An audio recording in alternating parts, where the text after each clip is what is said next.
Hello, Vinci, welcome back. This is our science lesson for today. We're on about plants. It's our lesson 2. It's the 23rd of February. So let's get straight in. Today's lesson, we're going to be looking at exploring plants, getting a better understanding of what they look like and identify features of a plant. But first, let's do a quick vocab check from yesterday. So we had this one here, starting off, we've got this. This is a flower, isn't it? So let's go for the next one. So what have we got here? What was this? What can you remember what the part of the plant was? This was. Ready? It's a root, the bottom part of the plant. What about this? This is another one that we looked at yesterday. Well, this is these are seeds, aren't they? Spot on. And then the last one. The last question is, what is a plant and what does it do? So we can see here we've got a plant, but what is a plant and what does it do?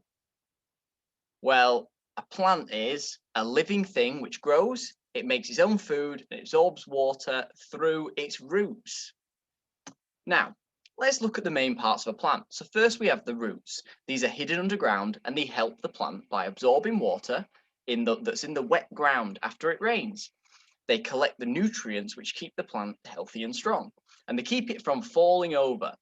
Without nutrients, the plant would look like this. You can see how a nice green healthy plant versus a dead plant, because it's not getting the nutrients it needs. Next, we've got the stem. Now the stem is the middle part of the plant, and it helps it to move and store the absorbed water from the roots around the plant. It keeps it strong and helps it to not fall over.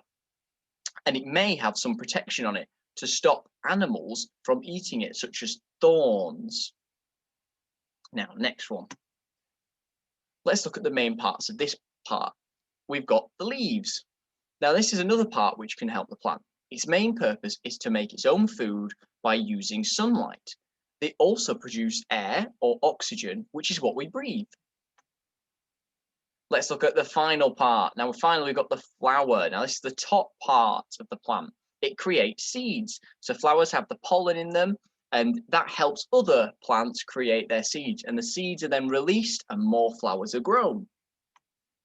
So your task today, we're going to be doing a thinking walk. And this is where you're going to go out for a walk and you're going to go exploring for plants. So maybe try and explore your local park.